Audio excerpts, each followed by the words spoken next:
नमस्कार साथियों, सिग्मा के ऑनलाइन प्लेटफॉर्म पे आप लोगों का स्वागत है। आज अपन बात करेंगे नेट, यूजीसी नेट क्या है, कौन सा एग्ज़ाम है, इसके बाद क्या कर सकते हैं अपन, कौन सी एजेंसी इसको कंडक्ट करवाती है, इसका एलिजिबिलिटी का क्राइटेरिया क्या है और मैंने नेट कैसे पास आउट की। बहुत से बच्चों के क्वेश्चन थे, सर आप इस पे वीडियो बनाइए, नेट कैसे क्वालिफाइड करें, क्या क्या पढ़ना चाहिए, कौन सी बुक पढ़नी चाहिए, टोटल आज अपन इस वीडियो में बात करेंगे। चलिए स्टार्ट करते हैं नेट। सबसे पहले तो बच्चों बात करें यूजीसी नेट। यूजीसी नेट है क्या चीज़ है? सबसे पहले अपन बात करेंगे नेट है क्या चीज़। नेट है नेशनल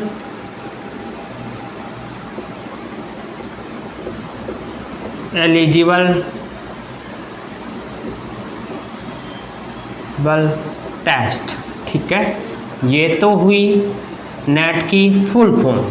सर इसको कंडक्ट कौन करवाता है? तो बेटा इसको करवाते हैं एनटीए, नेशनल टेस्ट एजेंसी। इसको कौन कंडक्ट करवाती है? National test agency. साल में कितनी बार होता है बेटा?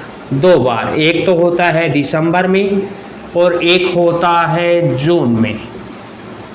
साल में कितनी बार होता है? 2 बार एग्ज़ाम। अब बात करें सर नेट का क्राइटेरिया क्या है, तो बेटा इसमें 2 क्राइटेरिया रखे गए। एक होता है एलएस, एक होता है जेआरएफ।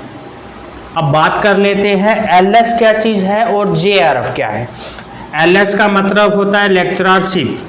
अगर आप नेट का एग्ज़ाम देते हो और आप अपनी कैटेगरी, जैसे कि मान लीजिए आप जनरल में हो या ओबीसी में हो या एससी एसटी में हो, अलग अलग कैटेगरियां हैं, इनका अलग अलग क्राइटेरिया होता है, एक मेरिट लिस्ट जारी होती है। अगर उसमें आते हो, आपने कट ऑफ क्लियर कर ली किसकी? नेट की, तो आप क्या कहलाओगे? एलएस।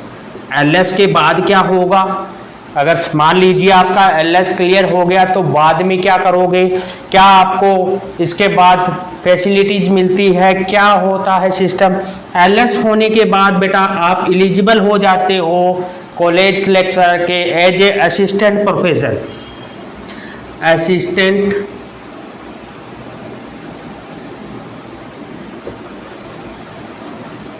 प्रोफेसर के लिए असिस्टेंट प्रोफेसर का एग्ज़ाम होता है।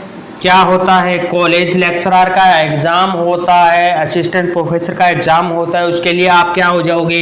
एलिजिबल। जैसे कि अब राजस्थान में वैकेंसी आई हुई है कॉलेज लेक्चरर की, अगर आपका एलएस क्लियर है तो आप उसका फॉर्म क्या कर सकते हो? फिल कर सकते हो। अदरवाइज आप उसको एग्ज़ाम को नहीं दे पाओगे। ये तो बात हुई किसकी? एलएस की। अब बात करें बेटा जेआरएफ। जेआरएफ होता क्या है?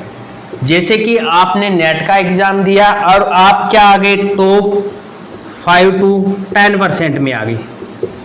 आप टॉप 10% में आ गए तो आपको क्या माना जाएगा? JRF clear. आपका क्या हो गया? JRF clear. आप टॉप 5 to 10% में, अलग अलग जैसे जनरल, ओबीसी, एससी एसटी के लिए अलग अलग मेरिट लिस्ट निकलती है जेआरएफ की भी। अगर आप क्वालिफाइड करते हो जेआरएफ तो आपको मिलती है सेंट्रल गवर्नमेंट की तरफ से एक स्कॉलरशिप पर मंथ के हिसाब से।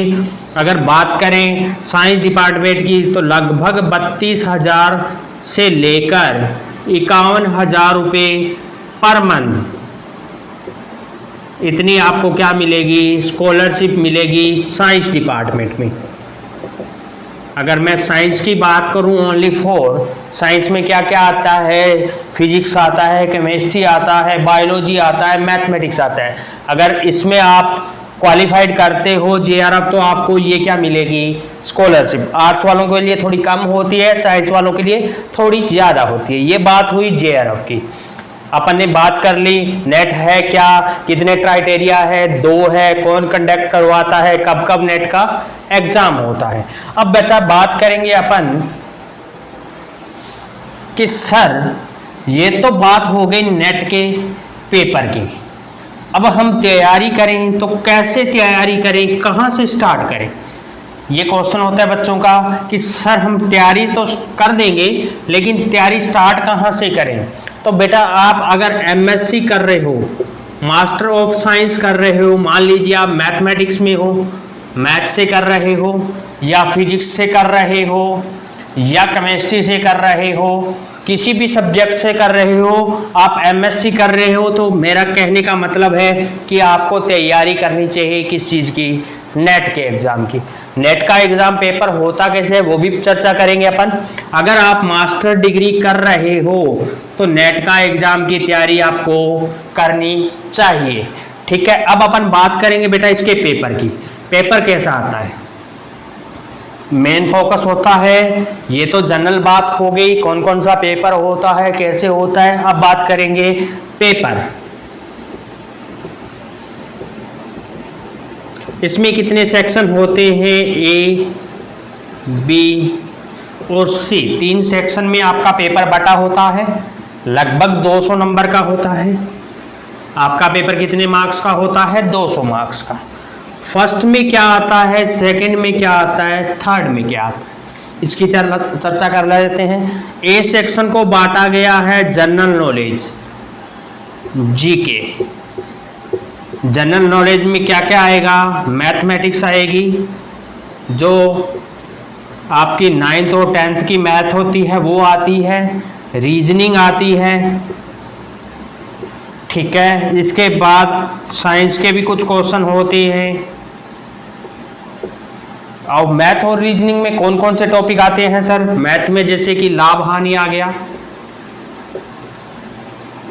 लाभ हानि आ गया, कार्य वाले क्वेश्चन आ गए, टाइम और वर्क वाले क्वेश्चन आ गए।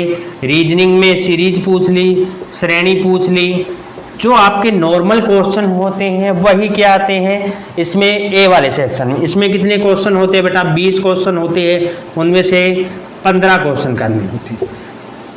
मोटी मोटी बात करें तो कितने नंबर का है ए सेक्शन, 30 नंबर का, ठीक है। ये तो बात हुई अपने ए सेक्शन की। अब बात करें अपन बी सेक्शन की, तो बेटा बी में क्या आता है, बी सेक्शन की बात करें तो बी में अपना आता है सब्जेक्ट। जो भी आपका सब्जेक्ट है जिसमें भी आप नेट क्वालिफाइड करना चाहते हो, बी सेक्शन में आता है। बी सेक्शन में कहाँ तक आता है, तो आपके अगर साइंस से हो तो बीएससी तक इसमें आता है, 11, 12 और बीएससी लेवल के क्वेश्चन डाले जाते हैं किसमें, बी सेक्शन में। क्या क्राइटेरिया रहता है 11, 12 बीएससी और एमएससी का, वो आगे बात करेंगे। इसमें कौन से डाले जाते हैं, 11th, 12th और बीएससी लेवल के क्वेश्चन किसमें डाले जाते हैं, बी सेक्शन में। सी सेक्शन की बात करें, इसमें भी क्या आता है, सब्जेक्ट, कौन सा, जिसमें आप नेट का एग्ज़ाम दे रहे हो।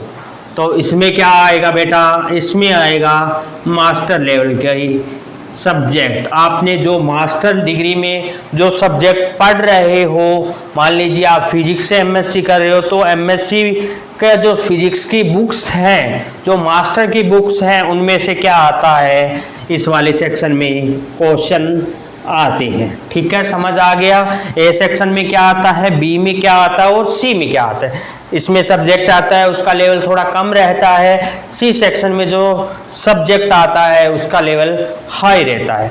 अब बात करें सर कि हमारे क्या क्राइटेरिया से पेपर बनेगा, ब्लूप्रिंट क्या है पेपर का, वो भी चर्चा कर लेते हैं।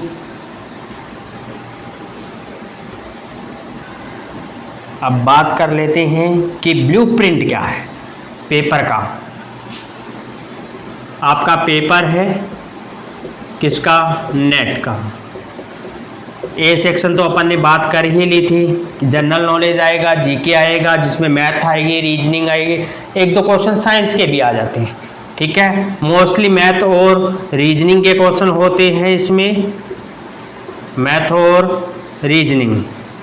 मैथ भी 9, 10th की कोई खास लेवल नहीं होता, रीजनिंग में भी इजी क्वेश्चन होते हैं, सीरीज वाले होते हैं, इसमें से 30 नंबर लेने थोड़े आसान होते हैं, ठीक है। अब बात करें बी सेक्शन की, तो बी सेक्शन में आता है सब्जेक्ट अपना, पहले बात कर चुके हैं अपन। बी सेक्शन में आता है सब्जेक्ट। अब बात करेंगे बेटा सब्जेक्ट कैसे आता है। भी आपके मन में होगा सर हम बीएससी पे ध्यान दें या 11th-12th पे दें या एमएससी लेवल तक दें। तो क्राइटेरिया रहता है 11th और 12th का लगभग 20%।